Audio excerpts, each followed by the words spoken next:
conversando aqui com o coordenador-geral da FASER, Manuel Saraiva, acompanhados aqui também do nosso coordenador financeiro, Carlos Carvalho, na reunião que aconteceu aqui em Porto Alegre, uma reunião ordinária da FASER. Coordenador, qual a sua avaliação dos relatos da atual situação dos serviços praticados hoje no Brasil de assistência técnica, assistência rural e pesquisa? Nós, da FASER, temos uma preocupação muito grande que começou a desencadear em nós a partir da extinção da EBDA na Bahia. O que o governo da Bahia praticou com os extensionistas baianos acende e traz para nós uma preocupação de que este processo ele não seja desencadeado no Brasil. Isto porque a extensão rural é importantíssima para que os governos, tanto federal quanto estaduais, possam levar as políticas públicas aos mais necessitados que estão nas pequenas propriedades, que geralmente são os menos favorecidos e que precisam ser alcançados com as políticas de desenvolvimento, as políticas de inclusão, as políticas de socialização, para que estas pessoas encontrem dignidade e permaneçam no campo.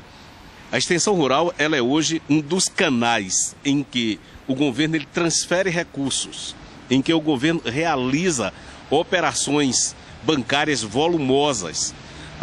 A exemplo da agricultura familiar, que este ano de 2014 destinou 24,1 bilhão de reais para os estados e municípios.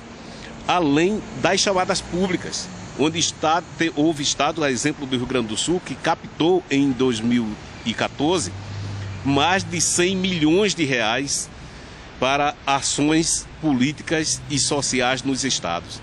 Então, é importante que cada extensionista esteja consciente que não é apenas uma simples emissão de DAP, mas que ele é um agente público para transformar o seu município, transformar a sociedade e fazer com que o Brasil ele alcance uma transformação que nós esperamos. Manuel Saraiva, de que forma que o extensionista lá no município, mesmo diante de todas as dificuldades, né, os escritórios caindo, falta de veículos, ele pode nos ajudar para que os estados não façam o que a Bahia está fazendo com a agricultura familiar? Olha, Gilmar, eu entendo que o extensionista, por mais distante que ele esteja no Brasil, por menor a infraestrutura que ele tem, muitas vezes no escritório inadequado, mas ele é o representante político, é o representante do governo ali naquele município. E isto é fundamental, esta compreensão de que você é importante e nesta transformação social. Não há nada mais prazeroso do que ver famílias, pessoas sendo elevadas socialmente, elevadas financeiramente, elevadas curricularmente, fazendo com que o extensionista ele seja assim, aquela pessoa importante. No passado, há pouco mais de 30 anos, o extensionista geralmente era a terceira pessoa mais importante de cada município. Depois do prefeito, do padre, geralmente o extensionista era a pessoa mais procurada, era a pessoa mais importante, principalmente dos pequenos municípios. Nós precisamos resgatar esta dignidade. Nós precisamos fazer com que o extensionista compreenda que ele é pessoa fundamental. Muitas vezes nós geramos receitas no município, tal qual o próprio município tem, muitas vezes maior que o ICMS. Há municípios no Nordeste que 70% da sua receita é oriunda das políticas públicas. E é o extensionista quem conduz esta receita para o município. E a extensão rural, ela sempre passou por ciclos. Quem vê a história da extensão rural nos 66 anos no Brasil, vai ver que ela sempre teve ciclos assim marcantes. Como, por exemplo, na extinção da Embrater, foi a extensão rural brasileira. Foram os extensionistas da Emater que foram à rua, mostraram a importância, mostraram para o governo de que esta política ela não podia cessar e, independente da circunstância, a extensão rural brasileira ela tem dado assim sempre um fôlego de sobrevida. E neste momento, quando a gente vê um ano difícil, como é 2015, um cenário econômico difícil, onde os estados muitas vezes estão colocando o comprometimento das suas receitas para justificar até desativação de trabalhos, cortes na infraestrutura da extensão rural, o extensionista rural ele vai ter que ser criativo.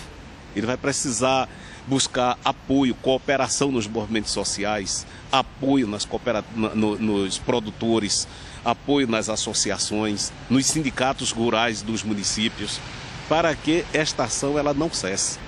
Então quer dizer o seguinte, ele não pode embarcar nessa e também só não está colocando dificuldades, né? Ele tem que ser criativo e buscar estas organizações para dizer para o governo que nós somos importantes. Não é isso? Exatamente.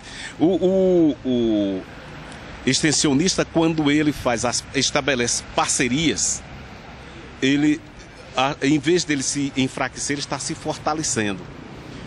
Quando nós trazemos para a sociedade a importância desta política ou desta ação e até mesmo do agente, do próprio extensionista, e buscamos o apoio dos movimentos sociais, dos sindicatos rurais, das cooperativas de produtores, nós vemos que o serviço de extensão ele é mais fortalecido. Às vezes a gente quer colocar alguns entraves, algumas barreiras, e que engessam algumas ações.